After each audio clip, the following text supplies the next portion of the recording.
Hello, I'm Dr. Meghna Kurup. And I'm Dr. Mahin Mundra, and today we're going to teach you about RH incompatibility and hemolytic disease of newborn.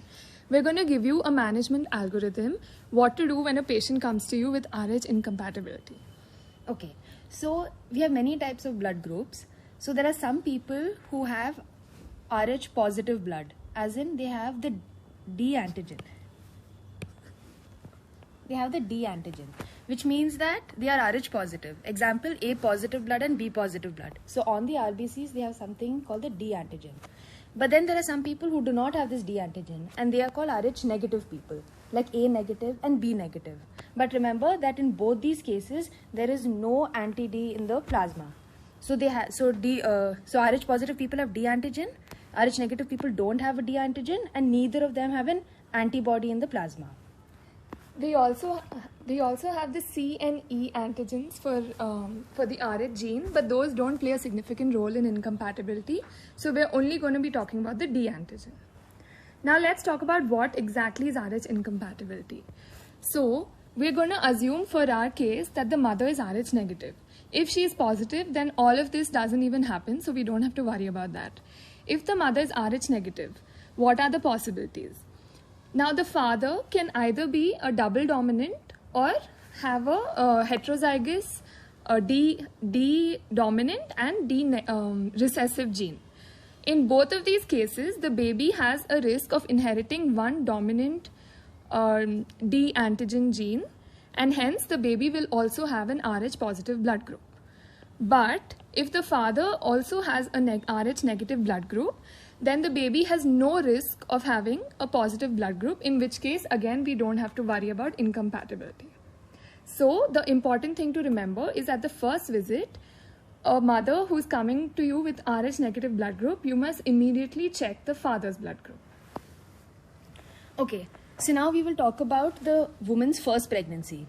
So if a woman who is RH negative, like how we explained, RH negative means that her blood group is negative, like A negative or B negative. Such a woman comes to you. There are two possibilities. The fetus that she's carrying could be RH negative or it could be RH positive. But at this point, we don't know. But just assume that if the fetus turns out to be RH negative, there's no risk of hemolysis. So there's no risk of hemolysis, so we don't need to worry. But in case the fetus is RH positive, which means that they have these D antigens on the surface of their RBCs, okay, then we need to worry a bit, because these RBCs can enter the maternal circulation, okay, and once it enters the maternal circulation, in the maternal circulation there will be production of anti-D IgMs. Remember, IgM antibody will be produced against the fetal RBCs by the mother, and this is a process called sensitization. So this is the maternal circulation. And over there we can see that these are the fetal RBCs have entered, okay, and the mother has produced IgM antibodies against the fetal RBCs. So what are the events that can lead to this entry of fetal blood into the maternal blood vessel and cause sensitization? This is also called as feto-maternal hemorrhage.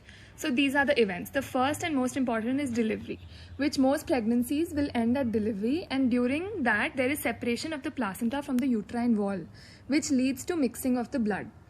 The other events are abortion, ectopic pregnancies, molar pregnancies, any antepartum hemorrhage like abruption, intrauterine demise, and also any procedures that we do like amniocentesis, chorionic villi sampling, and also external cephalic version. So RH negative pregnancy is a contraindication for version.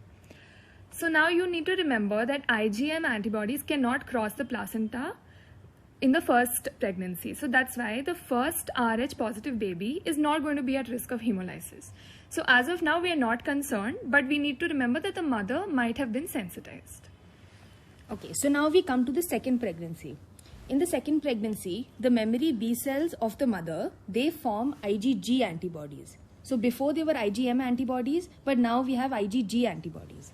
So now there are maternal IgG antibodies in the maternal circulation, which will be against the fetus red blood cells. So now there are two possibilities. Again, that the fetus could be RH negative, which in case, again, there's no risk. But if the fetus is RH positive, then these antibodies, which are much smaller than the IgM antibodies, can cross the placenta and can enter the fetal circulation and then cause lysis with the fetal RBCs. And that's when we get hemolytic disease of the newborn.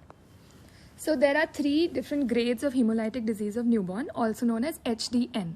The first and most mild form will be just a simple congenital anemia. This could possibly lead to IUGR and other complications.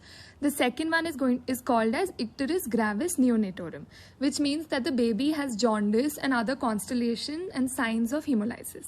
And the third and most severe form of HDN is called as erythroblastosis fetalis, which comprises kernicterus, severe jaundice, anemia, and the fatal complication called as hydrops fetalis, in which the entire baby is going to be edematous. There will be third space loss such as ascites, pleural effusions, and this can also be picked up on an ultrasound as the halo sign and the Buddha sign. Okay, so now how do we manage these cases? So now we have a primigravida woman, which means it's her first pregnancy, and we find out that she's Rh negative. So in her first visit, the first thing we need to do is find the father's blood group.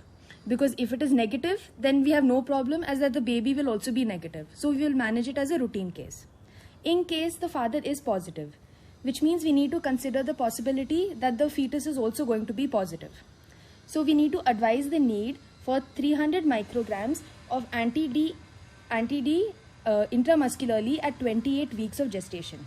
So when she comes at 28 weeks, we need to administer this to her. But in case we explain the events of sensitization, such as abortion, ectopic pregnancy, and all of these are first trimester problems, which means that if such a thing happens where there is feto-maternal hemorrhage, mixing of the maternal and fetal blood, we need to give 50 micrograms if it is in the first trimester and within 72 hours of the event. Then at delivery, we can now check the baby's blood group. If it is negative, then we don't need to give another dose of anti-D. But in case it is positive, we need to give another dose of 300 microgram of anti-D within 72 hours of the delivery, and this is given to the mother. So totally in the first pregnancy, we should have given 2 doses of anti-D, and if any sensitizing event happened, then 3 doses. And this would have ideally prevented any sensitization of the mother, so there will be no complications in the second pregnancy. Now let's come to the second pregnancy. We have an Rh negative mother and an Rh positive father, and they've come for their first visit. Suppose we don't know the first pregnancy baby's blood group, or if we know that the first baby was positive, what do we need to do? We need to do something called as the ICT, indirect Coombs test. This is done at the first visit to detect any existing anti-D immunoglobulins in the maternal plasma. If our ICT test is negative, then we need to repeat it at 28 weeks. If it is still negative, then we can give our usual 300 micrograms of anti-D and we can prevent any future sensitization. If our ICT is positive, either at the first visit or at the repeat visit at 28 weeks, then we need to check what is the titer of the ICT. If it is less than 1:16, which means it's a low titer, then we must continue to serially monitor the ICT levels and also monitor the baby with the ultrasound every 2 to 4 weeks. And we have to deliver early at 37 weeks. If the titer is high, which is more than 1:16, that means that this baby is at high risk of HDN because the circulating antibodies are so high that they will definitely cross the placenta and cause hemolysis. So we need to start monitoring the fetus. So fetal monitoring for anemia is done via middle cerebral artery Doppler and also ultrasound. And this is more accurate when started from 16 to 18 weeks of gestation. So what are we going to get on our MCA Doppler? We're going to check the peak systolic velocity of the middle cerebral artery. If it is less than 1.5 multiples of mean, which means that multiples of median, which means that they have detected a median velocity for a general population, and we are going to check whether this baby's peak systolic velocity is 1.5 times higher or not. If it's not, then we just continue to monitor via Doppler every 1 or 2 weeks. If we find that the velocity is high, that means that fetal anemia is already quite severe. It's moderate to severe. So we need to immediately initiate exchange transfusion for the fetus in utero using O negative blood. And we need to deliver the baby at 34 weeks. So this was the management algorithm. Also remember that there is no need for anti-D prevention if the father is negative, Rh negative, or if the fetus is Rh negative, or if the mother is already ICT positive. Thank you. Thanks for watching.